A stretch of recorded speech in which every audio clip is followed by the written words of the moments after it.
Бреера Струмица е есенски шампион во Младинската Суперлига со 26 бодови на своето конто, јучинок од 8 победи, 2 ремија и 1 пораз. Со најдобар напад кој реализирал фантастични 38 голови и 6 примени погодоци, со што струмичкиот тим ја има и најдобрата одбрана во лигата. Работнички е втор со 23 бодови, а пак Пелестер од Битула е трет со 20 бодови на своето конто и овие две екипи се најблиску до струмичкиот есенски шампион.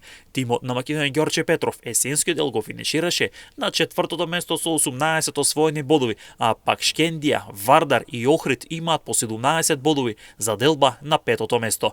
Брегалницот Штип есенскиот дел во Младинската Суперлига го заврши на делба на 8-то место заедно со екипата на Шкупи со по 14 освоени бодови. Нјустар заврши на 10-то место со 11 бодови. Предпоследна е Беласица со 8 бодови на своето конто, а на последното место е Прилепска победа како единствен тим без бодови.